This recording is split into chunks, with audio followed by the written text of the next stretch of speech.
بسم اللہ الرحمن الرحیم والحمد للہ رب العالمین والصلاة والسلام علی سید المرسلین وعلی آلہ وصحبہ اجمعین، اما بعد۔ محترم ناظرین کرام، احکام دین کا پروگرام لے کر حاضر ہیں، جس میں آپ کے سوالوں کے جواب ہم کتاب و سنت کی روشنی میں پیش کرتے ہیں۔ تو آئیے آپ کے سوالوں کی طرف آتے ہیں۔ آج کا پہلا سوال ہے، ہمارے بھائی پوچھ رہے ہیں کہ لوگ کہتے ہیں کہ ہم اللہ کی رحمت سے مایوس ہو گئے ہیں، ایسے اور دوسرے سے بھی سنتے ہیں کہ ہم اللہ کی رحمت سے مایوس ہو گئے ہیں، جس کو عربی زبان میں قنوط کہتے ہیں یا یاس کہتے ہیں۔ یاس کا لفظ تو اردو میں بھی استعمال ہے ویسے، جس کے معنی مایوسی کے ہوتے ہیں۔ انہوں نے آگے پوچھا ہے کہ کتاب و سنت سے اس کے بارے میں کیا حکم وارد ہے، کیا ہمیں ایسا ہونا چاہیے یا کہ نہیں ہونا چاہیے؟ ہم جواب عرض کریں گے کہ اللہ کے مایوسی جو ہے، اللہ کی رحمت سے مایوسی، جس کو عربی زبان میں قنوط کہتے ہیں یا یاس کہتے ہیں، یہ چیز منع ہے شریعت میں، اور یہ جائز نہیں ہے۔ اور آدمی اس طرح سوچے کہ ہمیں اللہ کی رحمت اب نہیں مل سکتی ہے، یا کہ اب ہم اپنے گناہوں کی بنیاد پر، اپنے کاموں کی بنیاد پر، اپنے غلطیوں کی بنیاد پر اللہ کی رحمت سے مایوس ہو چکے ہیں۔ وہ یہ سوچتا ہے انسان کہ ہم نے گناہ زندگی بہت کیا، بہت گناہ کر ڈالا، اب ہمارے لیے رحمت کا دروازہ بند ہو گیا ہے، یوں یہ سوچتا ہے۔ اس لیے جب رحمت کا دروازہ اپنے لیے بند سوچتا ہے کہ ہم تو ہر طرف سے گناہ میں گھرے ہوئے ہیں، اب ہمارے لیے عذاب ہی عذاب حساب ہوگا تو ہمارا کیا ہوگا اور کیسے ہوگا، اس لیے ہمیں اللہ کی رحمت نہیں مل سکتی ہے، اور مایوسی کے عالم میں اسی فکر میں رہتا ہے۔ حالانکہ کتاب اللہ میں اس سے ممانعت کیا گیا ہے، بلکہ اس کو گناہ کبیرہ میں شمار کیا جاتا ہے، چھوٹا گناہ بھی نہیں، یہ گناہ ہے۔ مایوسی، اللہ کی رحمت سے مایوس ہو جانا، مایوسی پیدا کر لینا اللہ کی رحمت سے، یہ گناہ ہی نہیں بلکہ گناہ کبیرہ بھی ہے۔ اس لیے کہ اس طرح سے تو انسان اللہ کی رحمت کے بارے میں سوچتا ہے کہ ہم لوگوں کے لیے ہے ہی نہیں، صرف ان کے لیے ہے جو بہت اچھا کام کرتے ہیں۔ حالانکہ بہت اچھا کام کرنے والوں کے انعامات بہت زیادہ ہیں، لیکن ایسا بھی نہیں ہے کہ آپ مومن ہیں اور اللہ کی رحمت سے مایوس ہوتے ہیں۔ مومن کو اللہ کی رحمت سے مایوس نہیں ہونا چاہیے، اور یہ صفت تو کافروں کی ہوتی ہے، جیسے وہ قبر والوں کو پکار کے کچھ نہیں پاتے، جیسے قرآن مجید میں تذکرہ کیا گیا ہے، کما یسل کفار من اصحاب القبور، تو ایسے ہی وہ انہیں جن کو پکارتے ہیں، چاہے وہ قبر میں ہوں چاہے پتھر ہوں، ان سے کچھ تو ملتا نہیں۔ تقدیر میں جو لکھا ہوا ہے، اللہ نے جن انسانوں کو پیدا کیا ان کو روزیاں دیتا ہے، ان کو بڑھاتا ہے، دنیا کی زندگی میں ہو سکتا ہے ان کو ڈھیل بھی بہت ملتی ہو، دنیا کے آرام و عشائش جو ہوتی ہیں وہ حاصل ہو جاتی ہیں، لیکن اللہ کی رحمت تو ان کے لیے آخرت میں نہیں ہوگی۔ لہذا مومن انسان تو ایسا نہیں سوچتا، نہ سوچنا ہی چاہیے۔ اللہ کی رحمت ایمان کے بعد اس کے لیے حاضر رہتی ہے، بشرطے کہ آپ اس رحمت کی تلاش میں اپنے آپ کو منہمک رکھیں اور گناہوں سے توبہ کر لیں، اور اسی طرح سے آپ اللہ کی رحمت کی تلاش میں رہیں۔ اللہ تعالیٰ فرماتے ہیں، قُلْ يَا عِبَادِيَ الَّذِينَ أَسْرَفُوا عَلَىٰ أَنفُسِهِمْ لَا تَقْنَطُوا مِن رَحْمَةِ اللَّهِ إِنَّ اللَّهَ يَغْفِرُ الذُّنُوبَ جَمِيعًا۔ یہ سورہ زمر کی آیت نمبر 53 ہے، اور یہ بہت ہی عظیم الشان آیت ہے، خاص طور سے ان لوگوں کے لیے جو گناہ کا کام کر گزرتے ہیں اور یہ سوچتے ہیں کہ ہم نے بہت اپنے اوپر ظلم کیا ہے، بہت گناہ کر لیا ہے، اور اب ہمارے اوپر رحمت کا دروازہ بند ہو چکا ہوگا، اللہ کی رحمت سے ہم مایوس ہو چکے ہیں۔ اللہ تعالیٰ فرماتے ہیں، اے میرے بندو، جن لوگوں نے اپنے اوپر ظلم و زیادتی سے کام لیا، بہت ہی بیجا غلط کام کیا اپنے ساتھ، لا تقنطوا من رحمت اللہ، اللہ کی رحمت سے مایوس نہ ہو۔ تو ایسی صورت میں مایوس ہونے سے روکا گیا اللہ تعالیٰ کی طرف سے، اور اللہ تعالیٰ کی طرف سے جب روکا گیا ہے کہ گنہگار ہونے کے بعد مایوس نہ ہو، تو پھر آپ کا گناہوں کو سوچ کر اللہ کی رحمت سے مایوسی کی صفت اپنے اندر پیدا کر لینا، یہ اللہ کے حکم کے خلاف ہے، اسی لیے اس کو گناہ کبیرہ کہا جاتا ہے۔ اور یہ صفت بتائی گئی ہے کافروں کی کہ کافر لوگ اللہ کی رحمت سے مایوس ہوتے ہیں۔ سورۃ یوسف کی آیت نمبر 87 میں ہے انہ لا یئس من روح اللہ الا القوم الکافرون، اللہ تعالیٰ کی جانب سے مدد ملنے سے مایوس ہونے والے صرف کافر لوگ ہوتے ہیں۔ یہ اس موقع پر حضرت یعقوب علیہ السلام جب ان کے بیٹے گم ہو گئے تھے، ان کے بچے تلاش کرتے تھے اور نہیں پاتے تھے، تو کہتے اب تو انہیں کے پیچھے پڑے ہوئے ہو، کبھی ان کا ذکر نہیں چھوڑتے ہو، تو یہ انہوں نے کہا کہ جاؤ تلاش کرو اللہ کی رحمت سے، تو وہی لوگ مایوس ہوتے جو کافر ہوتے ہیں، ہم کیوں مایوس، ہم تو مومن ہیں اللہ تعالیٰ کے ساتھ۔ لہذا یہ کام جائز نہیں ہے، چاہے وہ انسان کفر کی بنیاد پر ہو، چاہے شرک کی بنیاد پر ہو،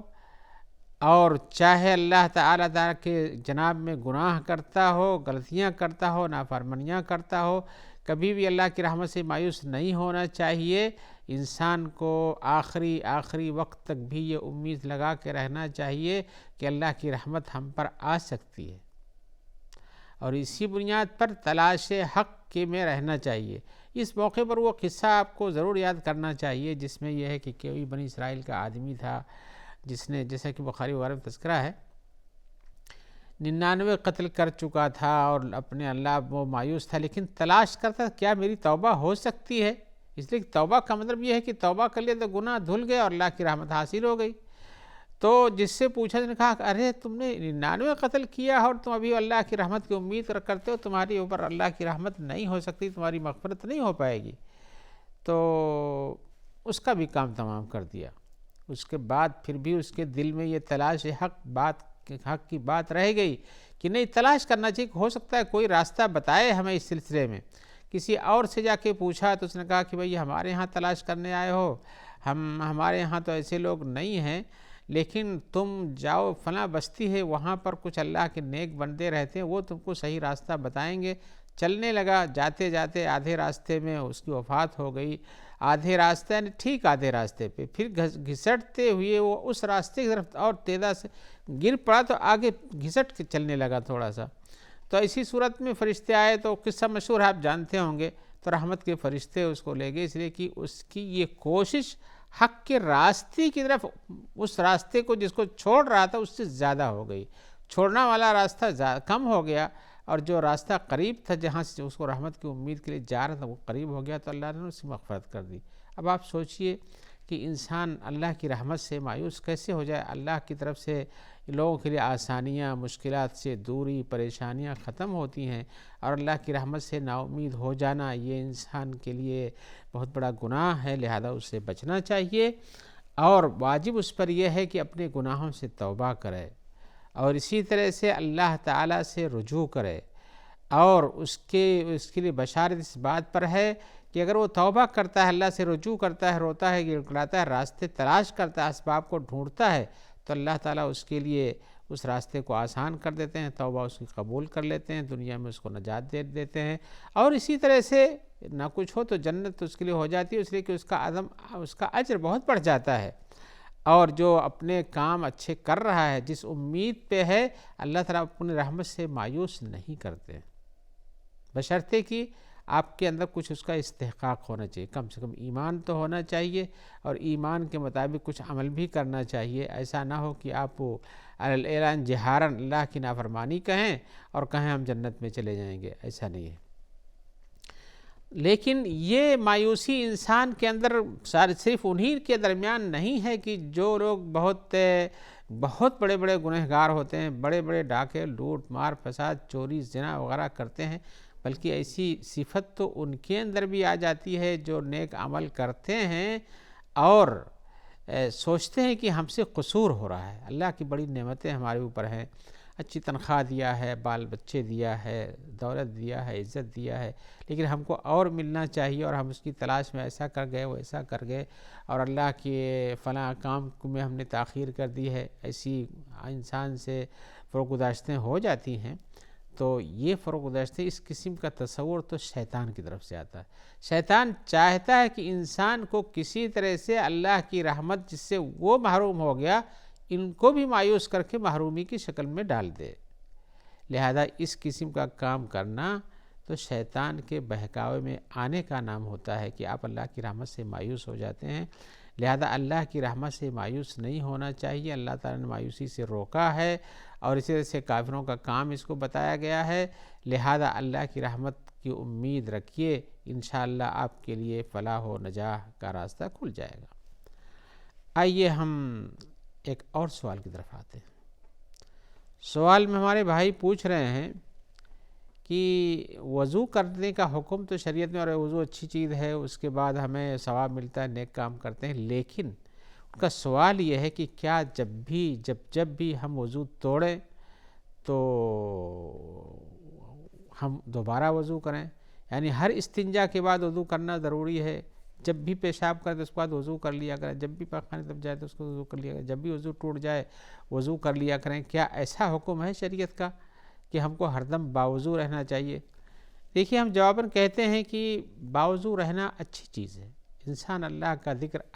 اتم حالات میں کرے، سب سے کامل مکمل صورت حال میں رہ کر کے کرے، وہ بہت بہتر ہے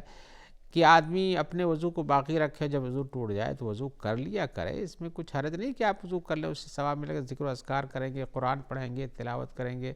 بہت سے کام ہو سکتے ہیں۔ تو نماز کے علاوہ بھی وضو کا حکم آیا ہوا ہے،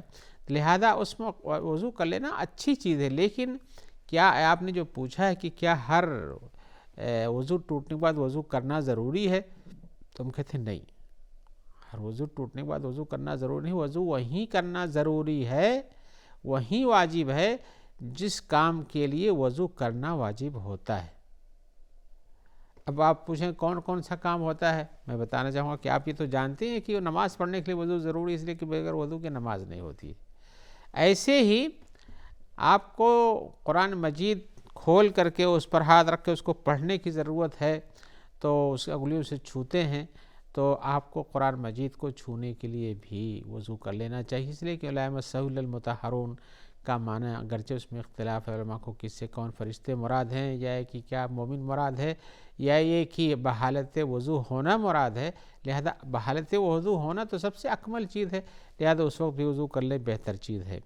یا اسی طرح سے دوسرا ایک وضو جو واجب ہوتا ہے وہ طواف کرنے کا وضو ہے۔ آپ جب طواف کریں آپ کو باوضو ہونا چاہیے، باوضو ہونا چاہیے جب آپ مکے میں ہوں، اور طواف کا مقصود میرا مکے کا طواف ہے، اور کوئی طواف نہ سوچ لے لو،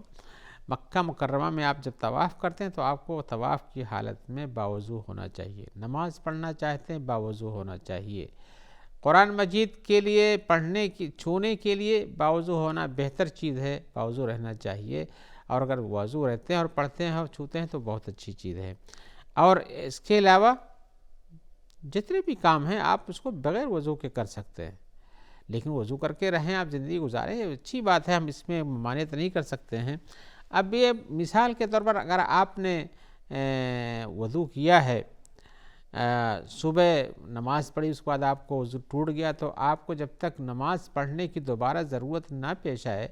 جیسے ظہر کی نماز ہے وہ ایک ضرورت ہے، آپ بیچ میں سنت نوافل نہیں پڑھتے ہیں کچھ، تو کوئی مشکل نہیں، آپ کو ظہر پڑھنی تو ظہر پڑھنے کے لیے وضو ضروری ہے۔ ایسے ہی ظہر کے بعد ٹوٹ جائے تو عصر پڑھنے کے لیے وضو ضروری ہے، اگر وضو باقی رہے تو پھر وضو کرنے کی ضرورت وہاں بھی نہیں ہے۔ ایسے ہی مغرب اور عشاء کا معاملہ ہے۔ تو میرے بتانے کا مقصد یہ ہے کہ وضو جہاں واجب ہوتا ہے وہیں وضو کرنا ضروری ہے، بقیہ حالات میں آپ بے وضو رہیں، اس میں کوئی ممانعت نہیں ہے، اور آپ کو اس سلسلے میں کوئی رکاوٹ نہیں ہے شریعت کی طرف سے، اور اس پر لوگوں کا باقی رہنا آسان بھی نہیں ہے، ہمیشہ باوضو رہنا، تو شریعت ایسے مشکل کاموں میں لوگوں کو نہیں ڈالتی ہے۔ آئیے ایک اور سوال ہے، پوچھتے ہیں ہمارے بھائی کہ کیا سنت موقدہ عشاء کے لیے بھی ہے، اور اگر ہے تو کتنی ہے؟ کیا ہم جتنی نمازیں لوگوں کو پڑھتے دیکھتے ہیں پہلے یا بعد میں وہ سب سنت میں سے ہے، یا ایک کہ سنت موقدہ کچھ اور بھی ہے؟ تو جواب ہم عرض کریں کہ بھائی دیکھیے، نماز پڑھنے کا وقت تو ان 3 وقتوں میں جب سورج نکل رہا ہو، جب سورج کھڑی دوپہر میں ہو، اور جب سورج ڈوب رہا ہو، یہی 3 وقت منع ہے۔ اور ویسے صرف نوافل نمازیں جو بلا کسی سبب کے ہوتی ہیں، وہ فجر پڑھنے کے بعد سورج نکلنے تک، اور عصر پڑھنے کے بعد سورج ڈوبنے تک، وہ بھی منع ہوتی ہیں۔ اس کے علاوہ کسی بھی وقت میں آپ نمازیں پڑھ سکتے ہیں، 2 رکعت پڑھیں، 4 رکعت پڑھیں، 10 رکعت پڑھیں، 50 پڑھیں، 100 پڑھیں، سب کھلا ہوا ہے۔ لیکن عشاء کے سلسلے میں جو آپ نے پوچھا ہے وہ اس میں جو سنت مؤکدہ ہے وہ صرف 2 رکعت ہے، وہ بھی بعد میں ہے۔ آپ جانتے ہیں سنت مؤکدہ ظہر کے پہلے ہے 4 رکعت یا 2 رکعت بھی، اور ظہر کے بعد 2 رکعت ہے، مغرب کے بعد 2 رکعت ہے، عشاء کے بعد 2 رکعت ہے، فجر سے پہلے 2 رکعت ہے۔ اس کے علاوہ جو نمازیں آپ پڑھتے ہیں ان سب کا شمار نوافل میں ہوتا ہے۔ آپ ظہر سے پہلے جتنی چاہیں پڑھ سکتے ہیں، ظہر کے بعد جتنی چاہیں پڑھ سکتے ہیں، اور اسی طرح سے آپ مغرب بعد پڑھیں جتنا چاہیں، عشاء کے بعد بھی پڑھیں جتنا چاہیں۔ تو یہ نمازیں جو ہیں یہ سنت مؤکدہ ہی نوافل کے لیے راستہ کھل کے۔ سنت مؤکدہ عشاء میں 2 رکعت، آپ نے پوچھا ہے، ہاں ہے، اور کتنی ہے؟ 2 رکعت ہے۔ اور رسول اللہ صلی اللہ علیہ وسلم رات کی نمازوں میں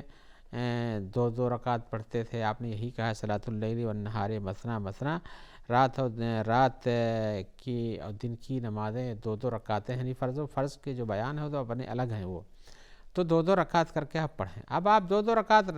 نماز رات میں شروع کرتے ہیں تو آپ چاہے تراویح پڑھتے ہوں، چاہے تہجد پڑھتے ہوں، چاہے نوافل جتنا چاہیں پڑھتے ہوں، آخر میں آپ 1 رکعت پڑھ لیں تو سب کے سب وتر ہو جاتی ہے، وتر ہو جاتی ہے۔ رسول اللہ صلی اللہ علیہ وسلم ایسے ہی پڑھتے تھے، کبھی 10 رکعت پڑھتے اور کبھی 12 رکعت پڑھتے، اس کے بعد 1 رکعت وتر پڑھتے تھے۔ تو اس طرح سے وتر پڑھنے کا یہ راستہ ہے۔ اور اللہ کے رسول کا فرمان ہے صلاۃ اللیل والنہار مثنی مثنی، کہ رات و دن کی نمازیں یہ 2 رکعت ہیں نوافل کی۔ فَإِذَا خَشِيَ أَحَدُكُمُ الصُّبْحَ، جب تم میں سے کسی کو صبح صادق طلوع ہو جانے کا خطرہ پیدا ہو جائے کہ اندازہ ہو کہ اب طلوع ہو جائے گا، فَصَلَّى رَكَعَةً وَاحِدَةً تُوتِرُ لَهُ مَا قَدْ صَلَّى، تو اخیر میں وہ 1 رکعت پڑھ لے، اس کے لیے جو کچھ اس نے پڑھا وہ سب وتر میں تبدیل ہو جائے گا، یعنی سب نمازیں وتر، اس لیے کہ طاق رکعت پہ ختم ہوگی جا کے آخر میں وتر میں بدل جائے گا۔ تو سنت یہی ہے، آپ چاہے تھوڑی پڑھیں، چاہے رات میں پڑھیں، بیچ اول میں پڑھیں، آخر میں پڑھیں، بیچ میں پڑھیں، یہ ساری چیزیں آپ کی جائز ہیں۔ رات کی نمازوں میں 1 رکعت پڑھنا چاہیے، اور آپ چاہیں تو اس میں اس وتر کی نماز میں قنوت بھی پڑھیں، قنوت پڑھیں، اور جو کچھ دعا کرنا چاہیں، جو قنوت کی دعا تو قنوت کی دعا پڑھیں، اللہم اہدنی فیمن ہدیت کی، یا اس کے علاوہ جو دعائیں آپ کو یاد ہوئی پڑھیں، اور دعائیں کچھ بھی اس میں کر سکتے ہیں۔ تو گویا کہ انسان کے جو سنت مؤکدہ نمازیں ہیں وہ معلوم ہیں، اور اس طرح سے نفلی نمازوں کے لیے بھی کوئی گنتی نہیں کتنی آدمی پڑھے۔ آخر میں اگر رات کی نماز ہے تو رات میں آخر میں 1 رکعت وتر پڑھ کے اس کو وتر طاق میں ختم کرنا چاہیے۔ آئیے اسی جواب کے ساتھ ہم امید رکھتے ہیں کہ انشاءاللہ آپ سے جلد دوبارہ ملاقات ہوگی، آپ کے سوالات ہوں گے، ہم ان کے جواب کتاب و سنت کی روشنی میں پیش کریں گے، اور جب تک کہ دوسری ملاقات تک کے لیے ہم دعا گو ہیں کہ اللہ تعالیٰ آپ کو خیر سے رکھے، اور اسی طرح سے آپ تک اس پروگرام کے پہنچانے میں جو لوگ تعاون کرتے ہیں ان سب کو خیر سے رکھے، اور سب کو اللہ تعالیٰ اپنی رحمت سے مایوس نہ کرے اور اپنی رحمت عطا فرمائے۔ السلام علیکم ورحمۃ اللہ وبرکاتہ۔